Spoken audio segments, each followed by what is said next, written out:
Pikmin 2, just like the first game, had a mission mode that supports the main gameplay perfectly. Well, almost. You see, depending on who you ask, the caves in Pikmin are either a great thing or an extremely bad thing. For the purposes of an extra mode, caves are the ideal fit. This is because caves have a few base rules. One being, you can't grow more Pikmin like normal areas, and 2, the layouts are random. Now, I know that can sound frustrating, and some vocal players agree, but slight issue. Caves in Pikmin 2, even in story mode, are rarely ever larger than 3 rooms. This is due to caves being generated at random, with only a couple of stats deciding major factors of a floor. All you need to know is that the game just spawns one random room that has a start generator in it. Afterwards, the game adds the available rooms, hallways, and dead ends randomly to the floor, attaching them to the openings, staying within the set limits of each type of unit. But typically when all is said and done, after the floor generates, it tends to just be rooms snugly placed together with only dead ends in the remaining openings. And when not, the rooms are still typically and simply side by side, with a disgusting perimeter of hallways in a corner. So yeah, cave RNG isn't that bad. Like, rarely will the game actually give you an unbeatable layout. It's so rare, I shouldn't have to even mention it, but I will for the sake of clarity. Oh, and because somehow I got an unbeatable layout in hazard training twice in a week of casual playing. That was years ago though, and I wasn't lucky enough to replicate it within these recording sessions that I've had. Now on to the meat of the discussion. Pikmin 2's challenge mode is unique in the sense that, well, like I just went over, it's to an extent random. I like this as it gives more of a reason to play this challenge mode again compared to others, but it can be frustrating if you play a cave that got a very long layout, thus wasting time. Time, you might ask yourself if you haven't played more than the 3 mandatory caves required to reach a treasure graciously titled The Key in order to unlock this mode. Yes, challenge mode has caves that, unlike story mode, have a time limit. This time limit is a set amount, only increasing if you make it to the next floor when there are more. These time limits aren't balanced in the way you would think they would be, because it is enough time to consistently get rewarded a perfect, but somehow it still isn't enough time to do other things? What I just said probably doesn't make any sense if you've never read the rules of this mode. Those rules being, reach the geyser to escape successfully for a white flower, and simply no Pikmin deaths for a pink flower representing perfect. This never sat well with me, as I always thought the goal would be to drain the level of treasures to receive a perfect. And one of these requirements would have been definitely more difficult to do than the other, and the other encourages poor play. You see, Pikmin has always felt like it's been about collecting and high scores, so it's just kind of off-putting when perfect can be summed up to find key, run to end.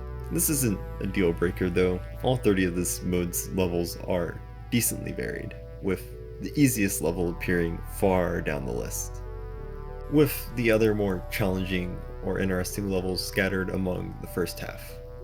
Now, outside of Hidden Garden, I only plan to discuss a handful of annoying / difficult stages. I've decided on Red Chasm, Collector's Room, Cave of Pain, and Concrete Maze. I'm going to start off strong and say Cave of Pain is the embodiment of what sucks about Pikmin 2. It's just the, oh, we're gonna bonk your Pikmin over the head with a boulder, hope you're expecting it design. The key typically spawns far away from spawn, so the 2 electric Dweevils they have set to fall on working Pikmin probably will spawn. The issue here is that you only get red Pikmin and electricity insta-kills in Pikmin 2, so This can be remedied if you manage to save Bitter Spray for this moment, but odds are you probably ended up having to use it on the fiery Bulblacks. Another factor is that the time is just a little restricting. Definitely the hardest single floor cave in challenge mode, but what can you do? Now Red Chasm. Red Chasm represents one thing, and it's my confusion over what the game defines as perfect. If you can get everything, which I'd assume you could with the right layout and some skill, you can get a score vastly higher than a simple 1.5 thousand. Because since this is a single floor cave, you only need to collect a single key to win this level. It's no big deal, I just wish there was enough time to sweep this floor consistently. This next level can be swept consistently. It's titled Concrete Maze, and you're only given 2 white Pikmin for the first half, and the last floor is just you grow Pikmin to get the last 2 treasures that are extra. Concrete Maze isn't terrible, it's just the game's largest layouts within the entire game, with effectively only a minute of time to complete each floor. This means the challenge of this cave is to simply find the key as fast as possible and hope you're lucky enough to have enough extra time at the very end to collect the 2 chess pieces.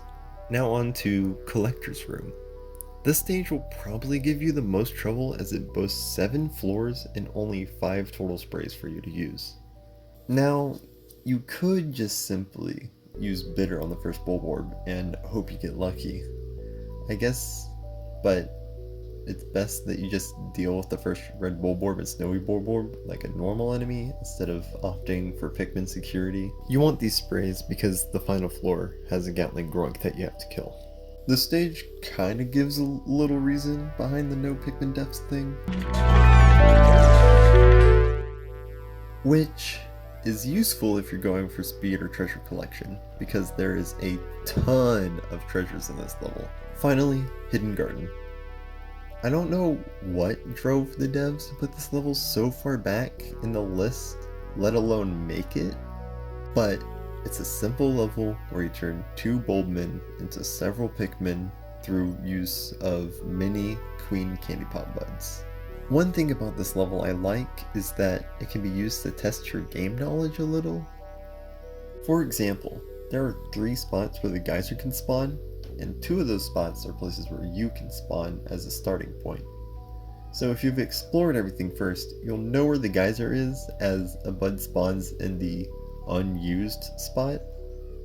Another thing that you can test is if you look for the skitter leaf with the key in it, it has to be alone since there's only 1 key in every level. All the other skitter leaves are in pairs, so if you can make that distinction, you're golden. The only issue I have with the stage is you probably will get perfect on your first try, no sweat. If you somehow didn't get perfect, I don't know what to tell you. Now that I've mentioned all those things, I think the aim with this mode was an arcade experience. The real challenge is to get the highest score possible and beat yours or someone else's personal best. Oh yeah, this mode had like 2-player co-op or something, but it doesn't change much. It gets a separate scoreboard though. Even though I have many issues with this mode, I feel it encompasses the general playstyle of Pikmin 2 players. Because who in Pikmin 2 doesn't restart from their last save the instant a Pikmin dies?